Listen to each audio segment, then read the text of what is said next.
I discovered cave paintings that prove humans and Bigfoot once lived as partners, teaching each other, surviving together. And the night one of them finally spoke to me in perfect English, he said something that shattered everything I thought I knew about what it means to be human. Some people will call me insane for admitting this publicly, but after 33 years of keeping this secret locked away in waterproof notebooks and unmarked hard drives, I believe humanity deserves to know what we've lost. My name is Robert Callahan. I'm 62 years old, and I'm a retired geological surveyor and wilderness survival instructor from the Olympic National Forest in Washington State. This is my story, and I need to tell it exactly as it happened, because what I learned suggests we've forgotten something fundamental about ourselves.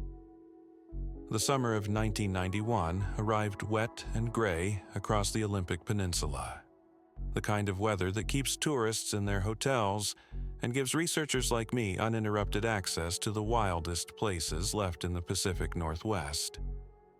I was 29 years old back then, 3 years out of my master's program in geology from the University of Washington, contracted by the university and the National Park Service to conduct the first comprehensive mapping of unexplored limestone cave systems in the roadless areas of the National Forest. I'd grown up in Tacoma, spending my teenage years rock climbing and caving with my uncle, a geologist who taught me that the Earth keeps better records than humans ever could. That passion eventually became my profession. The damp June morning smelled of wet cedar and moss as I loaded my gear into my truck at the ranger station. Technical climbing equipment, cave diving apparatus, carbon dating sample kits, surveying tools, enough food for 2 weeks. My assignment was remote even by Olympic Peninsula standards, a 15-mile hike from the nearest maintained trail into terrain that required advanced climbing skills just to access. The limestone formations in this region were ancient, carved by glacial meltwater over tens of thousands of years, creating cathedral-sized chambers and tunnel networks that had never appeared on any map. My supervisor, a weathered geomorphologist named Dr. Patricia Chen, had briefed me thoroughly. "You're going into a country where maybe a dozen people have ever set foot," she'd said, reviewing my topographic maps spread across her desk. "Radio contact will be impossible in the caves. You see anything geologically significant, you document it with photographs and samples. But Robert, stay safe. These systems can be unstable, and nobody will find you if something goes wrong." I nodded confidently, certain my training had prepared me for anything. I'd explored caves in Kentucky, rappelled into volcanic tubes in Hawaii, even done ice cave work in Alaska. I knew protocol, knew safety, knew how to read rock formations for structural integrity. What I didn't know was that some caves hold more than geological secrets. What I wasn't prepared for was finding evidence that would rewrite everything anthropologists think they know about prehistoric human habitation in North America. The approach took 3 days of hard hiking, bushwhacking through old growth forest so thick the canopy blocked out the sky, crossing rivers swollen with snowmelt, climbing up weathered granite faces slick with rain. I established a base camp in a small clearing near the limestone outcropping where my survey would begin, a spot chosen from aerial photographs that suggested significant cave entrances. The isolation was profound. No aircraft noise, no distant highway hum, just the sound of wind through Douglas fir and the occasional call of ravens. I spent that first evening organizing my equipment, reviewing my survey plan, and trying to ignore the sensation that had crept over me during the final hours of hiking, the distinct feeling of being observed. The next morning, I began my preliminary reconnaissance of the cave entrance, a 15-foot wide opening in a vertical limestone cliff that required a 60-foot rappel just to access. I set my anchors carefully, double-checked every carabiner, and descended into darkness. My headlamp cut through the blackness, revealing a passage that opened into something far larger than the aerial surveys had suggested. The entrance tunnel, maybe 30 feet long, sloped downward at a gentle angle, before emerging into a chamber so vast my light couldn't find the far walls. The air was cool and damp, carrying the mineral scent of limestone and something else, something organic I couldn't immediately identify. I spent that first day mapping the main chamber, taking measurements, documenting the spectacular formations, curtains of flowstone and forests of stalagmites that had grown undisturbed for millennia. Professional excitement overrode any lingering unease. This was why I'd chosen this career, to be the first human to witness geological wonders hidden since the last ice age. But as afternoon faded toward evening, and I prepared to ascend back to camp, I noticed something that stopped me cold. Footprints. In a patch of clay mud near the chamber's eastern wall, clear as photographs, were tracks unlike anything that should exist in a cave system this remote. They were enormous, at least 16 inches long and 8 inches across at the ball of the foot. Distinctly humanoid in shape with 5 separate toe impressions, but far too large to be human. The depth of the impressions suggested incredible weight, probably 700 pounds based on my estimates. More disturbing was their freshness. The edges were sharp, uneroded. These weren't fossil tracks or ancient impressions. Something massive and bipedal had walked through this chamber recently, maybe within the last few days. My hands shook as I pulled out my camera and measuring tape, my scientific training warring with a more primal response. I photographed the prints from multiple angles, placed a scale ruler beside them, made detailed sketches in my field notebook. The stride length between prints was nearly 6 feet. Whatever made these could cover ground with terrifying efficiency. I examined the chamber more carefully now, finding more evidence I'd initially overlooked. Scratch marks on the walls, too high for any bear. Areas where the floor had been disturbed, cleared of rocks in ways that suggested intentional arrangement. And there, barely visible in the shadows beyond my light's reach, what looked disturbingly like the remains of a fire pit. That's when I heard it. A sound that didn't belong in the absolute silence of the deep cave.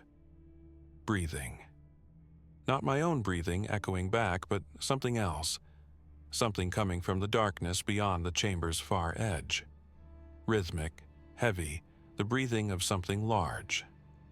I froze, every muscle locked, my headlamp beam trembling as my hand shook. The breathing stopped.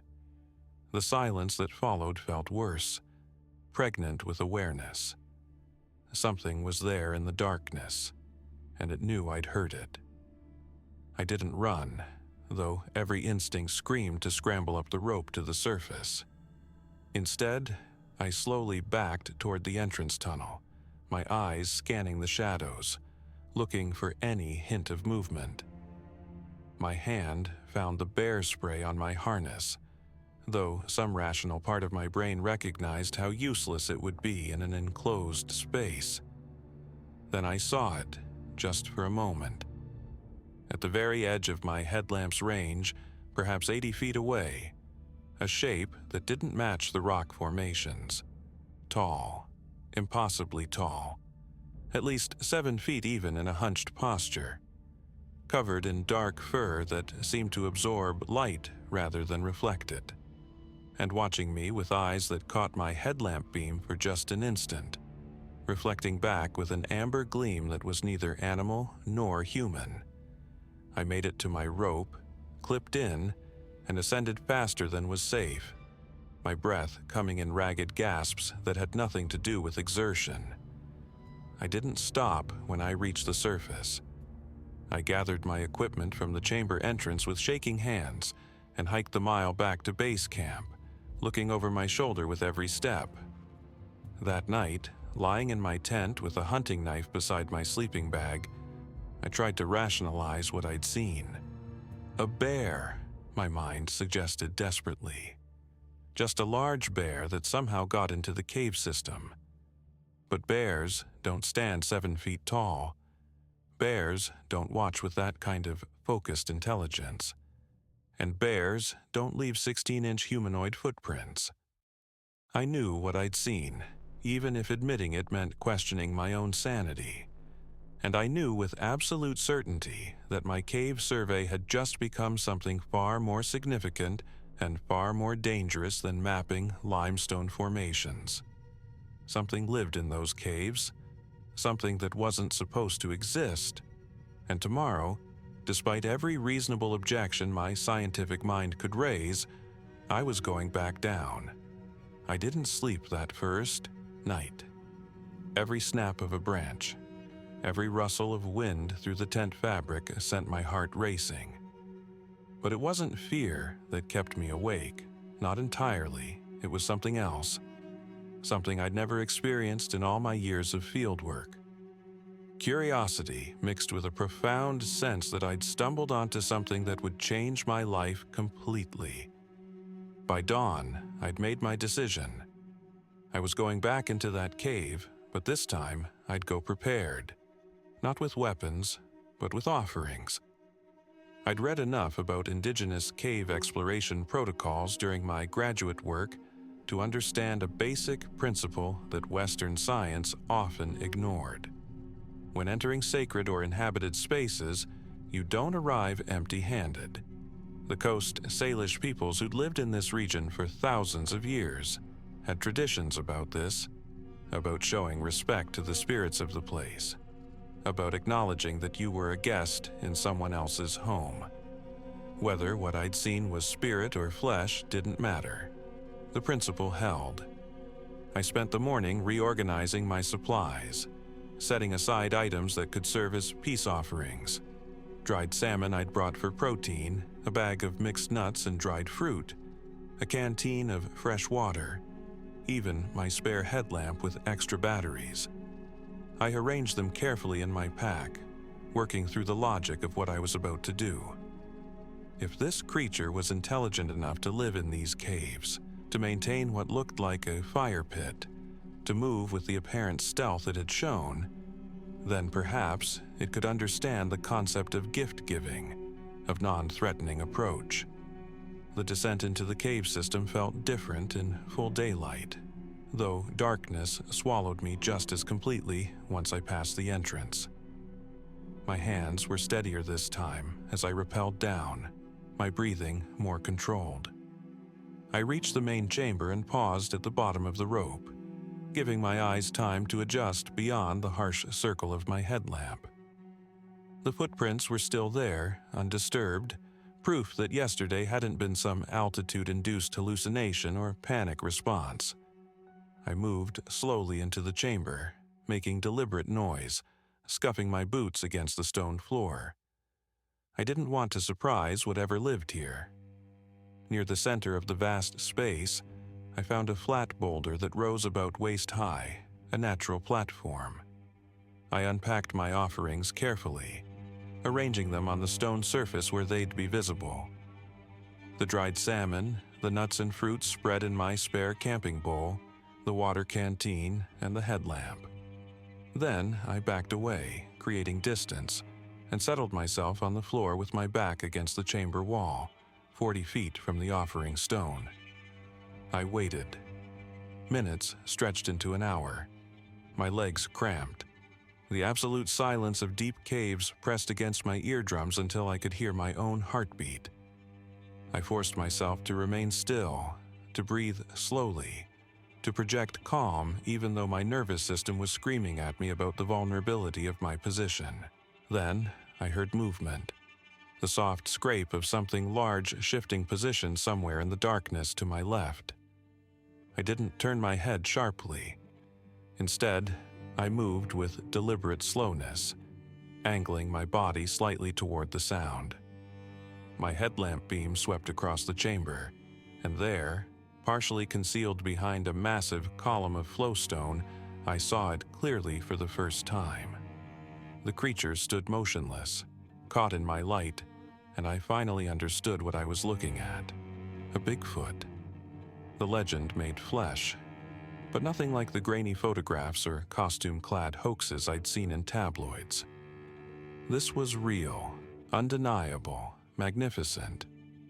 It was smaller than the famous Patterson-Gimlin subject, perhaps 7 feet tall, with a lean, almost rangy build that suggested adaptation to cave systems and difficult terrain. The fur was dark gray-brown, longer around the shoulders and head, shorter on the powerful forearms and chest. The face was both ape-like and disturbingly human. A heavy brow ridge, a broad flat nose, lips that were more expressive than a gorilla's. But it was the eyes that held me frozen. Dark, intelligent eyes that watched me with unmistakable wariness, and what I could only describe as curiosity. We stared at each other across the chamber. I could see its chest rising and falling with steady breaths, could see its fingers, thick and powerful with what looked like fingernails rather than claws, flexing slightly at its sides. It was evaluating me, trying to decide something. Slowly, carefully, I lowered myself to a sitting position, pulling my knees up and wrapping my arms around them in the least threatening posture I could manage. I wanted to appear small, non-aggressive, patient. The creature tilted its head slightly, a gesture so human it made my breath catch. Then it made a sound. Not the breathing I'd heard yesterday, but a soft clicking noise, almost like stones tapping together, rhythmic and clearly intentional. Communication. It was trying to communicate. I had no idea what the clicks meant, but I responded instinctively. "Hello," I said quietly, my voice sounding strange after hours of silence. "I'm not here to hurt you. I just want to understand." The clicking stopped. The creature shifted its weight, and I noticed for the first time how gracefully it moved despite its size, each motion economical and balanced.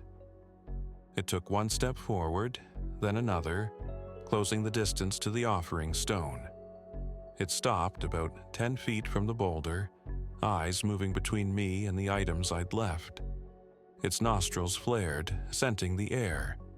Then, with surprising speed, it darted forward, grabbed the dried salmon, and retreated back toward the flowstone column. My heart hammered with excitement rather than fear. It had accepted the offering. But what happened next staggered me completely. The creature didn't disappear back into the darkness. Instead, it crouched near the column, clearly visible in my headlamp beam, and examined the salmon with obvious interest, bringing it to its nose, turning it over in those massive hands. Then it carefully set the salmon down and reached behind the flowstone. When it emerged again, it was holding something. The creature moved forward, not all the way to me, but to a point roughly halfway between us. It placed something on the cave floor with deliberate care, then backed away, watching me expectantly. I understood reciprocation. I'd given a gift, and it was offering one in return. I stood slowly, keeping my movements smooth and predictable, and walked to where it had left the object. When I knelt and examined what it had given me, my hands started shaking again, but this time from sheer scientific shock. It was a stone tool, a hand axe made from chert, beautifully knapped with skill that spoke of sophisticated technique. But more than that, it was old, very old. The patina on the stone, the style of the flaking, suggested this artifact was ancient, possibly thousands of years old, and this creature had just handed it to me as casually as someone might share a sandwich. I looked up, meeting those dark, intelligent eyes across the chamber. "Thank you," I whispered.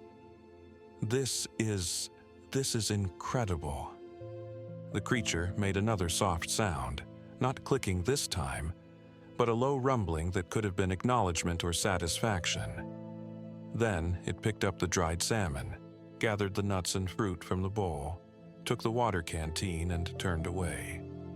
Before it disappeared into the deeper tunnels, it looked back once, holding my gaze for a long moment. Then it was gone, melting into darkness so completely it might have been a ghost. I sat there on the cold cave floor for another 20 minutes, holding that ancient stone tool, trying to process what had just happened. This wasn't just a hidden species surviving in remote wilderness. This was a species with culture, with memory, with an understanding of human artifacts that suggested long observation, long contact, long history. The tool in my hands was proof. Proof that humans had been here thousands of years ago in caves that supposedly predated human habitation. Proof that this creature had kept it, preserved it, valued it enough to offer it as a gesture of peace. I climbed back to the surface as the sun was setting, painting the Olympic peaks in shades of orange and gold. That night, I sat in my tent and wrote everything down in meticulous detail, sketching the creature's face from memory, describing the tool with archaeological precision, and documenting what might be the most significant anthropological encounter in human history. And I knew with absolute certainty that I would return tomorrow and the day after, and for as long as this incredible being would tolerate my presence. Because whatever was happening in those limestone caves beneath the Olympic Mountains, it was bigger than geology, bigger than cryptozoology. It was a doorway into a past we'd forgotten, and I'd just been invited to step through. Over the next 4 years, I found ways to return to those caves every chance I could manage. I told the university my survey work required extended field time. I arranged my teaching schedule around long weekends and summer breaks. I became known as the geologist who preferred field work to lab work, the instructor who vanished into the mountains for weeks at a time. My colleagues thought I was dedicated. My ex-wife thought I was obsessed. Neither understood the real reason I kept going back. The creature I'd met, the one I began thinking of as Keeper in my private notes, started meeting me regularly. Not every visit, but often enough that I learned to read the signs of his presence. Fresh tracks near the cave entrance. Stones arranged in small cairns that hadn't been there before. Sometimes I'd arrive to find offerings already waiting for me, things he'd left knowing I would come. More stone tools, perfectly preserved shells from the coast 40 miles away. Once, an entire deer antler rack, the bone bleached white by time. But the real teaching began in the fall of 1991, 3 months after our first exchange. I arrived at the cave on a cold October morning to find Keeper waiting near the entrance chamber, something he'd never done before. He made the clicking sounds I'd come to recognize as greeting, then gestured with one massive hand for me to follow. He led me deeper into the cave system than I'd ever explored. Through passages so narrow, I had to remove my pack and squeeze through sideways, into chambers that branched off in directions my preliminary surveys had never mapped. We walked for what felt like an hour, my headlamp the only light, Keeper moving ahead of me with perfect confidence in the absolute darkness. He didn't need light. He knew every turn, every drop-off, every low-hanging formation.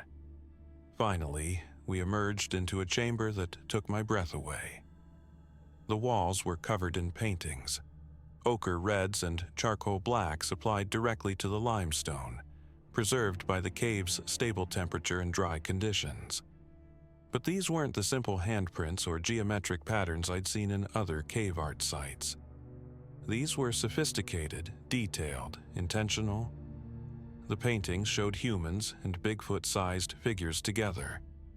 Hunting scenes where both species worked in coordination, humans with spears and atlatls, Bigfoot driving game toward the hunters. Teaching scenes where larger figures demonstrated techniques to smaller human forms, pointing at plants, at animal tracks, at the sky visible through a cave entrance.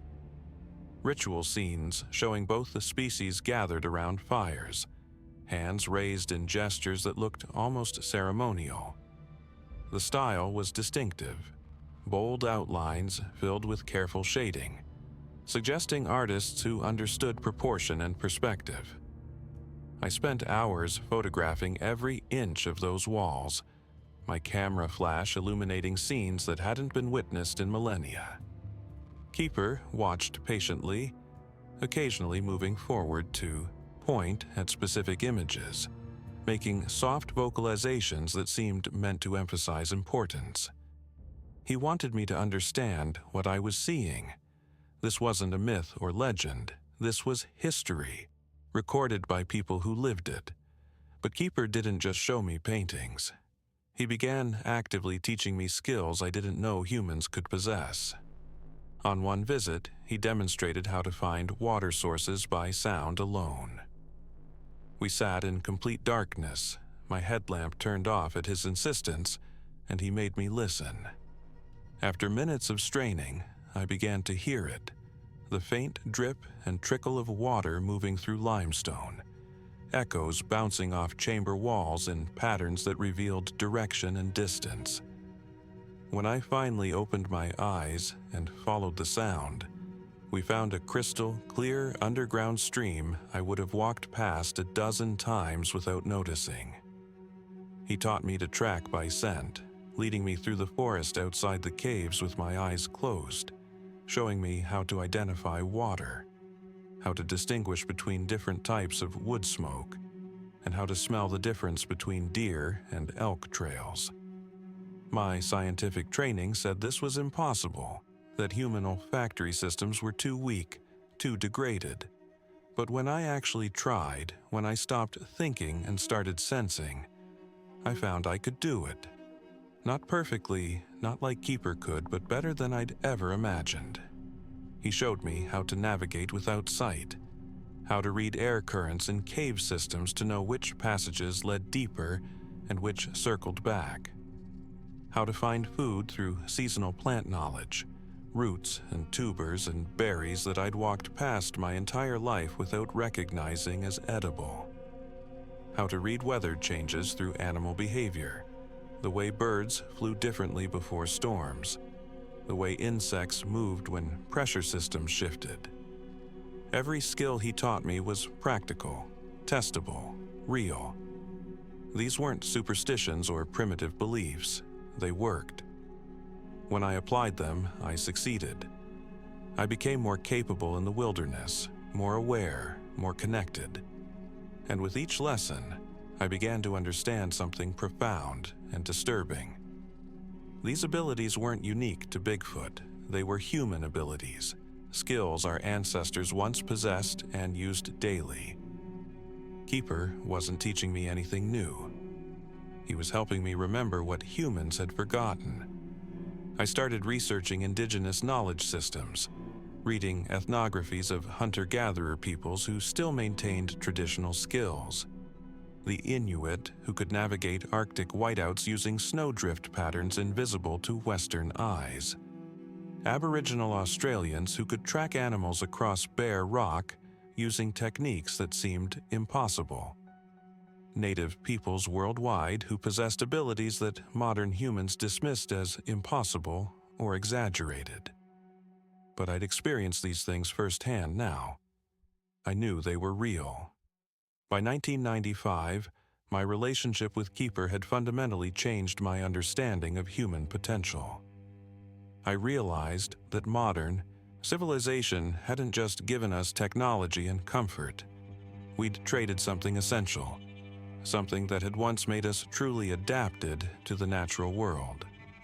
We'd become dependent on tools and maps and GPS while the knowledge coded into our own senses atrophied from disuse.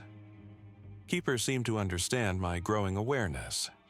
His teachings became more complex, more philosophical. He showed me the oldest paintings in the deepest chambers, images that carbon dating later suggested were over 8,000 years old. These showed humans and Bigfoot not just coexisting but cooperating, partners in survival, teachers to each other. The paintings depicted humans demonstrating fire-making and tool crafting, while Bigfoot showed tracking and navigation. It was symbiotic, both species enhanced by the relationship. One evening in late summer, sitting together at the cave entrance watching the sunset over the Olympic peaks, Keeper did something remarkable. He gathered a handful of soil and let it run through his fingers, then gestured at the forest stretching below us. He touched his chest, then touched mine, then swept his hand across the landscape. The meaning was clear.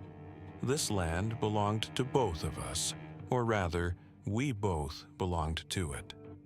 We were supposed to be part of the same system, the same ecological web. But then he made a breaking gesture with his hands, pulling them sharply apart. He pointed at me, then at the distant lights of Port Angeles visible on the horizon, then back at himself, gesturing toward the deep forest. Separated. We'd become separated. And in that separation, both species had lost something essential. I understood then what Keeper had been teaching me all along. This wasn't just about individual skills or forgotten techniques. It was about a way of being in the world, a relationship between humans and nature that we'd abandoned when we built cities and farms and roads. We'd chosen civilization over partnership, progress over connection.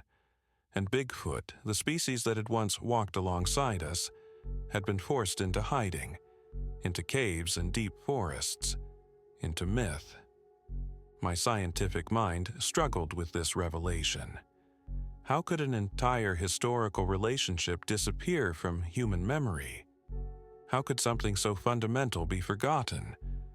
But the evidence surrounded me. The paintings, the tools, the teachings, Keeper himself. This was real. Humans and Bigfoot had once shared knowledge, shared territory, shared survival strategies, and somehow, probably gradually, over thousands of years, we'd chosen to forget. That realization changed everything.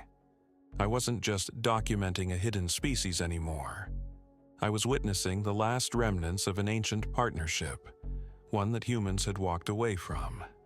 And Keeper, patient and persistent, was trying to remind me, trying to preserve the memory of what we'd once been together.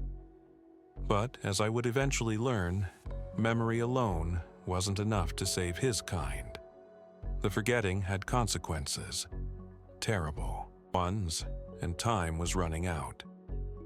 12 years passed in a rhythm of visits and teachings, of slowly building trust and understanding. I turned 40, then 41. My life had split into two distinct versions of myself. There was Robert Callahan, the professor, the wilderness survival instructor who taught college students basic orienteering and fire starting. And there was the other Robert, the one who could navigate cave systems in total darkness, who could track deer through dense forest by scent alone, who carried knowledge that predated written history. My colleagues noticed I'd changed. I moved differently, spoke less, seemed more comfortable in silence. Some thought I'd become reclusive. Others assumed I'd found some kind of spiritual practice. None guessed the truth. Keeper had become more comfortable with me over those years, less cautious, more willing to share.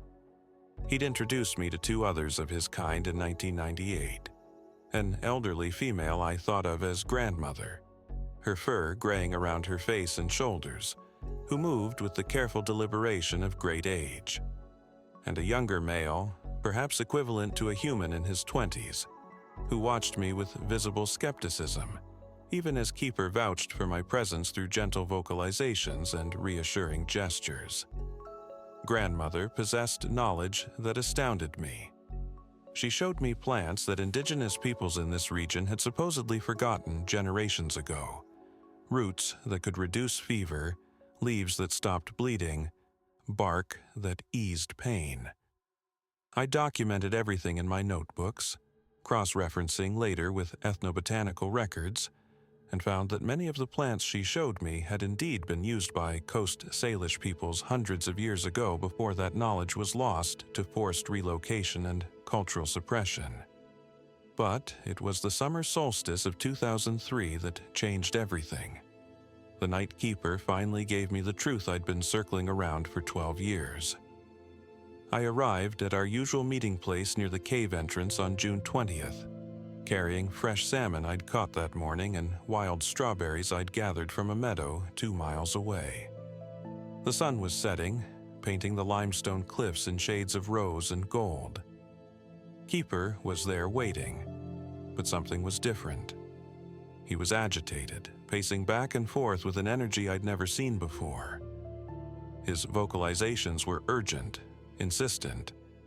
I barely had time to drop my pack before he grabbed my arm, not roughly but firmly, and pulled me toward the cave entrance. We descended rapidly, Keeper setting a pace that had me scrambling to keep up. We moved through the familiar chambers, past the painted walls I'd photographed years ago, into passages that kept branching deeper. My headlamp beam bounced wildly as I climbed and squeezed through narrow openings. We walked for nearly 40 minutes, farther into the mountain than I'd ever gone. Finally, we emerged into a chamber that felt ancient in a way I couldn't quite articulate. The air was different here, heavy with time. My headlamp swept across the walls and I gasped audibly. These paintings were older than anything I'd seen before. The pigments faded but still visible. The style more primitive but unmistakably intentional. The images covered every surface, telling a story that unfolded across the curved limestone walls like a historical record carved in ochre and charcoal. The paintings showed the full history. Humans and Bigfoot together, not as predator and prey, not as separate species occupying the same space, but as partners, teachers, guardians of the land working in concert. The images depicted cooperation so complete, it suggested these weren't just occasional encounters but a sustained relationship spanning generations. Humans learned from Bigfoot how to move through forests silently, how to find food in winter, how to read the stories written in animal tracks. Bigfoot learned from humans how to create fire, how to craft tools, how to plan and strategize for hunts that required coordination across miles of terrain. I stood there, slowly turning, trying to absorb the scope of what I was seeing. The paintings documented thousands of years, showing the relationship evolving, deepening. And then, toward the end of the sequence, something changed. The images showed humans building permanent structures, clearing forests, tending crops. The Bigfoot figures began appearing at the edges of scenes rather than in the center, watching from tree lines separated. The final paintings showed only humans in increasingly large settlements, while Bigfoot retreated into mountain caves and deep forest shadows. I turned to Keeper, questions forming, and found him watching me with an intensity that made my breath catch. He moved closer than he ever had before, close enough that I could see the individual hairs on his face and could smell the earthy scent of his fur. Then he did something that shocked me into absolute stillness. He opened his mouth and spoke. Not vocalizations, not clicking or grunts, but words. English words, halting and rough. His vocal anatomy clearly not designed for human speech, but unmistakable. Humans, he said, the single word taking enormous effort. The sound was deep, resonant, echoing off the chamber walls. He paused, his chest heaving with the exertion of forming the unfamiliar sounds. Have forgotten. Another long pause. What you once knew. My legs nearly gave out. I reached back, finding the cave wall, leaning against it for support. "You can speak?" I whispered. "You've always been able to speak." "Why didn't you? Why have you never?" I couldn't finish the question. My mind was reeling. Keeper's next words came slowly, carefully formed. Speaking invites conversation. Conversation invites discovery. Discovery invites death. Each word seemed to cost him, but he pushed through. "We learned your language by listening. Centuries of listening. But speaking makes us real to you. Real things can be hunted. Myths can hide." He gestured at the paintings surrounding us, his massive hand sweeping across the history documented on the walls. "You earned this truth," he said. 12 years you come, 12 years you learn, you are different. You remember when others forget." His dark eyes held mine.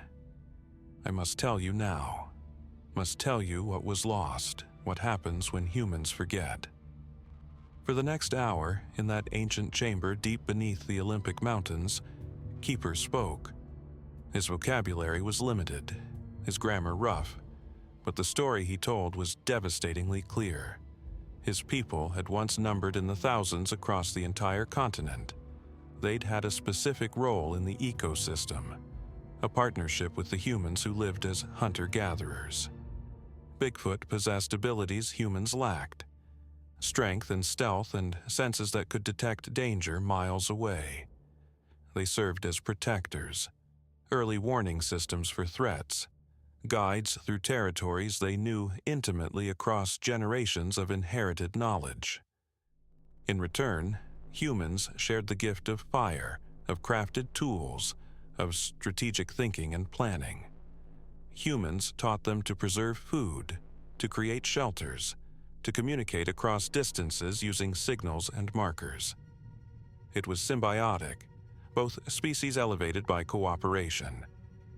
Keeper called it the Compact, an agreement older than memory, passed down through countless generations. Bigfoot would remain hidden from the outsiders and would protect the land and its people. Humans would remain aware of their presence, would respect the wild places, would maintain the skills needed to survive without destroying. But then came the forgetting. Keeper struggled to explain the timeline, but from what I could piece together, it happened gradually over thousands of years. When humans began farming, building permanent settlements, they needed different skills. Growing food instead of finding it. Defending territory instead of moving with seasons. The partnership became less necessary. Humans forgot how to track by scent because they had domestic animals. Forgot how to navigate by stars because they didn't travel far from home.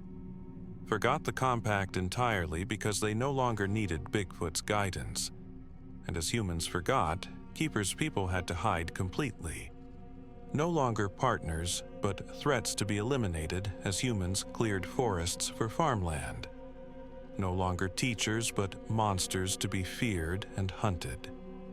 They retreated into the deepest wilderness, into caves and remote mountains, watching as humans spread across the land like water covering stone. His people's numbers crashed. Thousands became hundreds. Families were separated. Knowledge was lost as elders died before passing on their memories. "We are dying," Keeper said, and the profound sadness in those 3 words broke my heart. Not from your bullets alone, from loneliness. We were never meant to be separate from you. The partnership was how we both survived. You taught us, and we taught you, and together we were complete. He placed one massive hand over his chest. Now we hide, and you forget, and both of us are less than we should be. He moved to one of the oldest paintings, touching it gently with thick fingers that somehow conveyed reverence. "You forgot," he said, turning back to me. "And we cannot remind you because you made us hide. If we reveal ourselves, you hunt us. If we stay hidden, we fade to myth. Either way, we end I stood there with tears running down my face, understanding finally settling over me like a weight.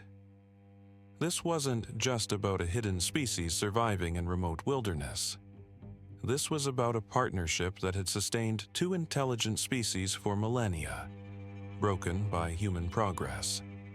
We'd traded cooperation for civilization, and in doing so, we'd condemned Keeper's people to a slow extinction.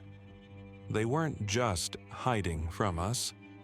They were dying because of our absence, because the compact we'd forgotten was essential to their survival as much as ours.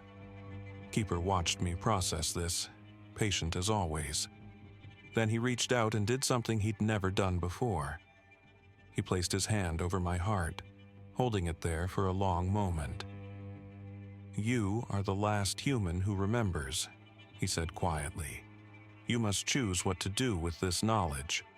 But know this, my people's time is ending. Soon there will be no one left to remember the compact. Soon the paintings will be all that remains." After Keeper spoke those words, after he revealed the full weight of what humanity had lost, our relationship transformed into something more urgent.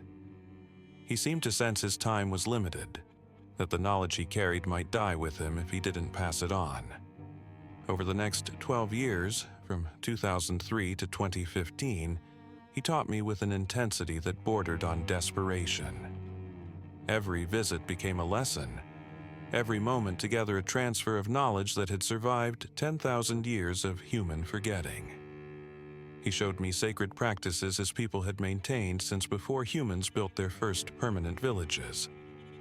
How Bigfoot had once served as guides, leading human hunting parties to game during lean winters, their superior senses able to detect herds miles away.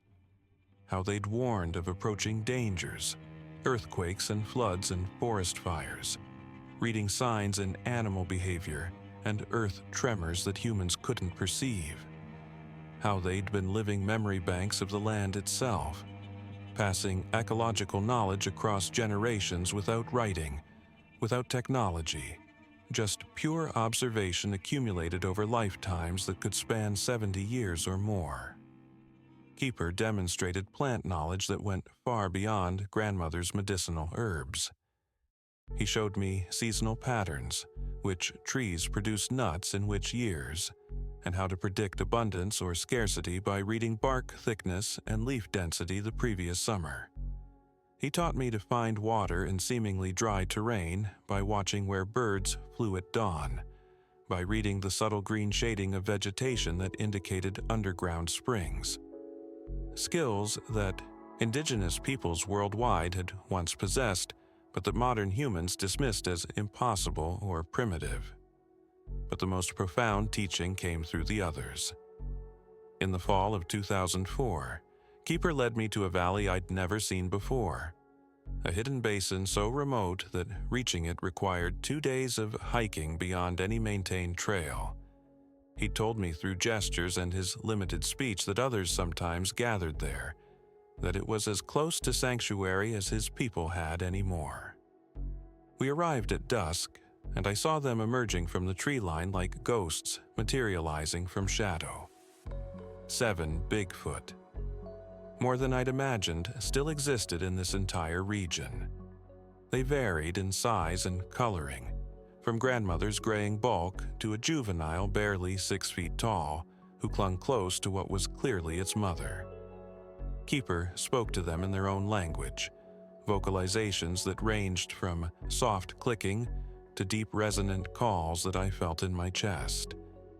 Some watched me with obvious fear, others with curiosity. One large male, scarred across his shoulder, positioned himself protectively between me and the younger ones. But Keeper's presence seemed to vouch for me, and gradually they accepted my observation from a respectful distance. I watched them interact for 3 days, documenting behavior that would have revolutionized primatology if I could ever share it. They communicated with sophisticated vocalizations and gestures, coordinated activities, showed clear family bonds and social hierarchy. The juvenile played in ways that looked disturbingly human, climbing trees and wrestling with another youngster under the watchful eyes of adults. They shared food, groomed each other, and gathered each evening around a small fire that the scarred male maintained with carefully placed branches, demonstrating fire management skills that spoke of long practice. But what struck me most was their knowledge sharing. The adults took turns teaching the juveniles, showing them which plants were safe, how to move silently through underbrush, how to read weather signs and cloud formations. It was deliberate education, cultural transmission happening in real time. These weren't just intelligent animals surviving on instinct. They were a people with traditions, with accumulated wisdom, with culture passed consciously from generation to generation. On the final evening, Keeper led me to a spot overlooking the valley. He gestured at the small group below, then held up both hands with fingers spread. He opened and closed them 3 times. 30. Then he swept his arm in a circle, indicating the entire mountain range surrounding us. He closed his hands into fists. His meaning was devastatingly clear. 30 individuals, maybe, in thousands of square miles of wilderness. This gathering represented a significant portion of his entire people. Over the following years, Keeper showed me evidence that confirmed his people's decline. We hiked to abandoned cave systems he said had housed families. When he was young, now empty for decades. He led me to territories that had once sustained groups of 10 or 12, now silent and unused. We found old signs of habitation, fire pits cold for years, primitive shelters collapsed and overgrown. Each discovery felt like visiting a graveyard. In 2010, I arrived for a summer visit to find Keeper waiting with obvious grief weighing on his massive frame. He led me to a small grove of cedars where grandmother lay, her breathing shallow, her eyes barely open. She was dying, and Keeper had brought me to witness it. I sat with them for 2 days as her life slowly faded. She passed peacefully on the second evening, and Keeper's low, mournful call echoed through the forest for hours afterward. He insisted I help with her burial, teaching me ceremonies his people had practiced for millennia. We wrapped her body in cedar bark and ferns, carried her to a cave deep in the mountain, and sealed the entrance with stones. Keeper sang, if that's the right word for the haunting vocalizations that filled the darkness, songs that felt older than language. When we emerged, I understood I'd participated in something sacred, funeral rites for a species that had no one else to mourn them. The young male I'd met years before vanished in 2013.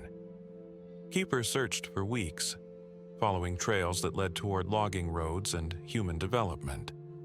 He never found a body, never found evidence of what happened. But the terror in his eyes when he returned told me everything. His people were disappearing, picked off one by accidents, by hunters, by the simple mathematics of a population too small to sustain itself. By 2015, Keeper aged visibly. His fur grayed, his movements slowed. He was perhaps 60 years old, ancient for his kind given the stress of constant hiding, constant fear. That summer, he showed me something that broke my heart completely. We hiked to the hidden valley where I'd seen the gathering 11 years before. It was empty, no fires, no tracks, no sign of habitation. The others had scattered or died. The sanctuary was abandoned. Keeper sat on a fallen log, and for the first time since I'd known him, he looked defeated. He made gestures I'd learned to read, showing me numbers declining, territories emptying. He touched his chest, then pointed at the empty valley, then made a braking motion with his hands. His people weren't just dying, they were broken. The compact's dissolution hadn't just cost them human partnership. It had cost them everything that made survival possible. He led me to one final location that week, a cave I'd never seen before. Inside, protected from weather and time, was a collection that took my breath away. Stone tools arranged by age and type, spanning thousands of years of technological development. Preserved plant specimens, their uses documented through cave paintings on the adjacent wall. And most remarkably, objects that were clearly human-made. Arrowheads, pottery shards, even a rusted knife blade from perhaps the 1800s. Keeper had been collecting evidence, preserving proof of the partnership, creating a museum that no one but me would ever see. He touched each item gently, making soft sounds that conveyed profound loss. Then he gathered several objects, the oldest stone tools, some of the preserved plants, and gave them to me. His meaning was clear. Preserve this. Remember this. Tell the story somehow. His people were ending, but the knowledge couldn't die completely. Someone had to remember what humans and Bigfoot had once been together, what we'd lost when we chose civilization over partnership. I left the Olympic Mountains that week carrying more than artifacts.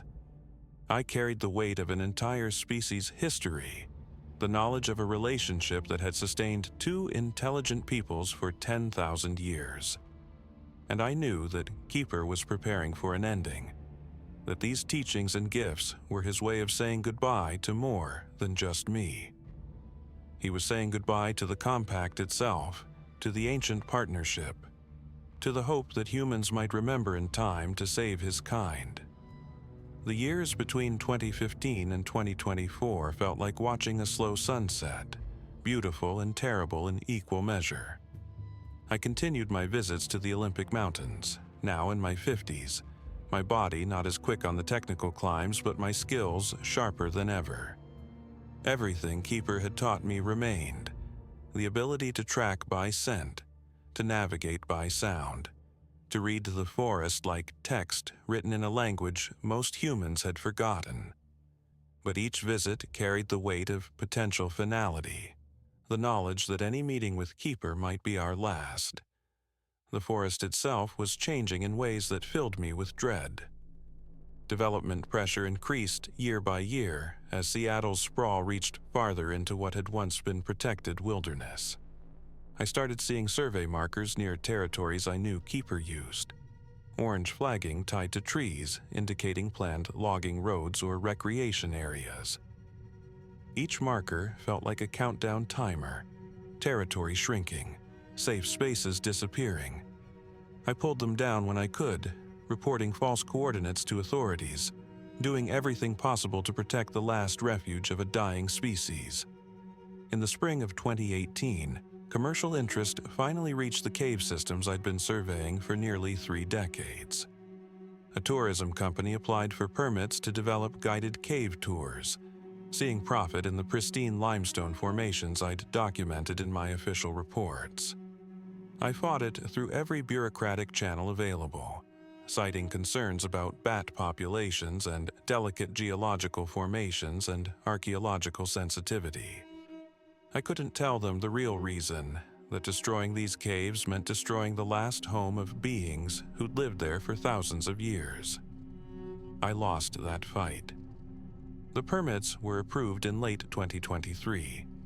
Development would begin the following summer, with cave entrances widened for accessibility, platforms installed for viewing, lighting systems running on generators that would shatter the ancient silence. I felt physically sick reading the approval documents, understanding what this meant for Keeper. The caves that had sheltered his ancestors since before humans built pyramids would become tourist attractions, photographed and trampled and stripped of their sacred privacy. I made one final trip in June of 2024, 1 month ago as I write this. I'm 62 years old now, my hair mostly gray, my knees protesting the long hike more vocally than they used to. But I made it to the cave entrance at dawn, the limestone cliffs glowing pink in the early light. I descended the familiar rope, my hands knowing every hold from 33 years of repetition. The main chamber felt different somehow, emptier, as though the mountain itself was holding its breath. Keeper was waiting for me in the painted chamber, the one where he'd first spoken to me 21 years earlier. He looked old. His fur was streaked with white, his movements careful in the way of age and accumulated injuries. But his eyes were still bright, still holding that deep intelligence that had captivated me from the beginning. We sat together in silence for a long time, no words needed after decades of communication. Finally, he spoke, his English more fluent now after years of practice, though still rough and effortful. "They come soon," he said. "The developers." "I know." I nodded, unable to keep the grief from my face. I tried to stop them. I tried everything. Keeper made a sound that might have been a laugh or might have been resignation. "You did more than any human in 300 years.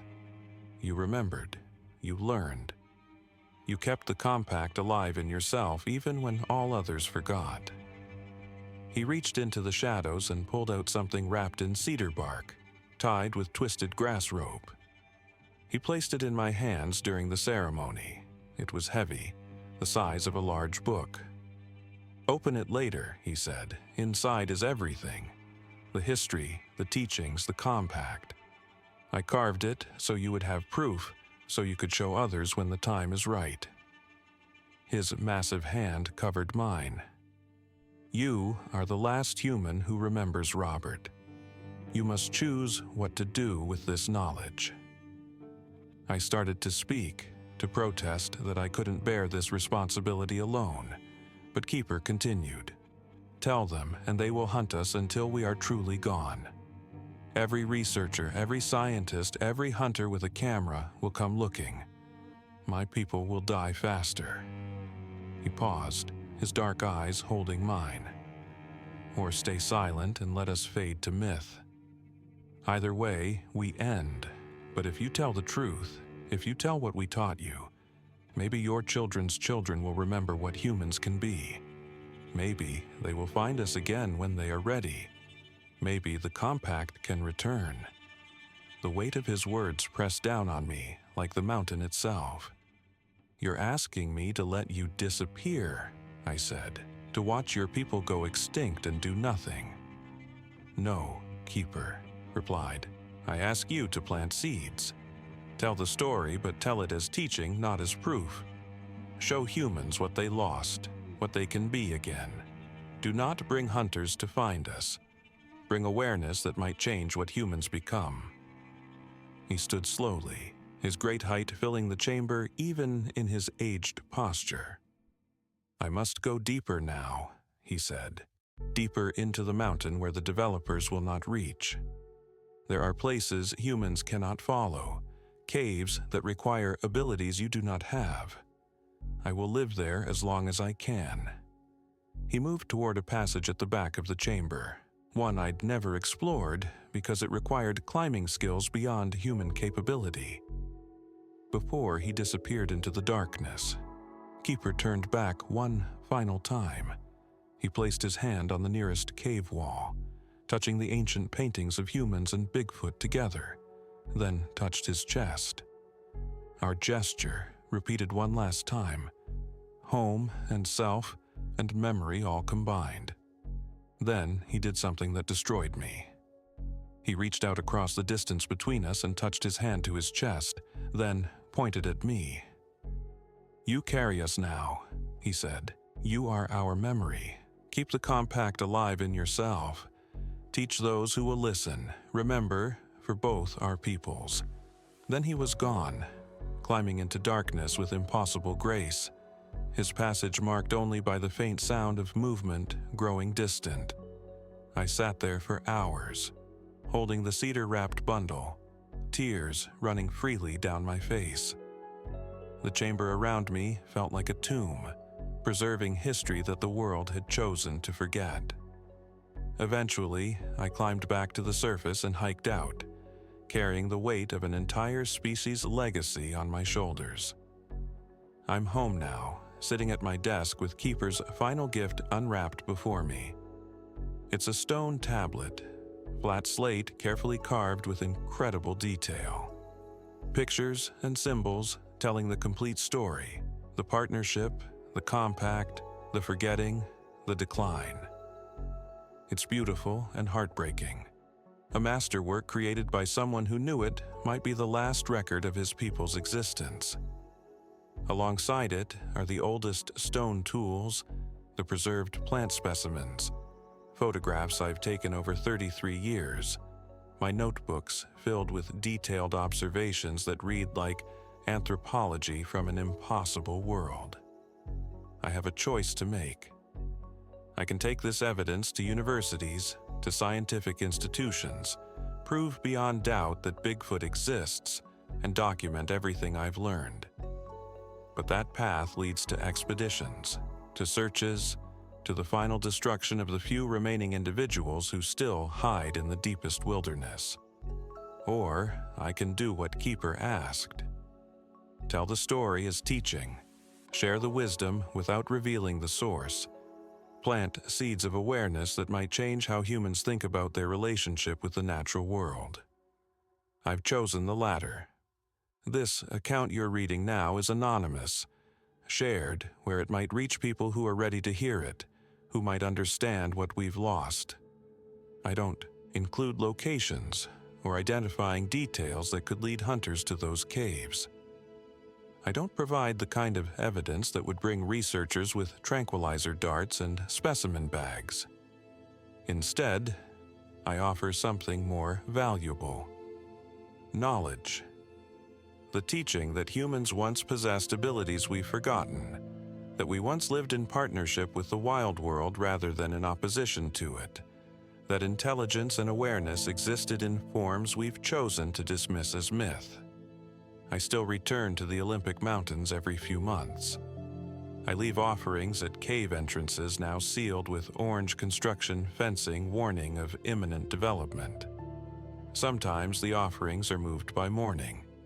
Sometimes I hear the clicking sounds echoing from deep within the mountain where no developer's platform will ever reach. Sometimes I catch movement in my peripheral vision, a shadow that moves with impossible grace through trees that grow too thick for human passage. I'm teaching my grandchildren the old skills now, showing them how to track, how to navigate by stars, how to read weather and animal behavior. I don't tell them why, don't explain about ancient compacts or partnerships lost. I just teach them, passing on what Keeper passed to me, keeping the knowledge alive. One of them, my granddaughter Elena, shows particular aptitude. She can find water by sound and can track deer through forest that looks empty to others. She's 7 years old and possesses abilities her parents think are just good instincts. Maybe she'll be the one who remembers when it matters. Maybe her generation will be ready to step backward into wildness, to recover what we traded for progress. Maybe the compact can return when humans remember what they once knew, when we're ready to see partners instead of monsters hiding in the deep places of the world. But that requires a choice, the hardest choice modern humans face: to value connection over convenience, awareness over technology, partnership over dominance. Keeper is still out there somewhere, in caves so deep and remote that even I cannot reach them. His people are fading, a few individuals scattered across a continent that was once their home. But they're not gone yet, not completely. And as long as someone remembers, as long as someone keeps the compact alive, even in just their own practice, there's hope. Hope that humans might wake up before the last Bigfoot dies alone in the darkness. Hope that we might remember what we once knew, before we forgot how to be truly human.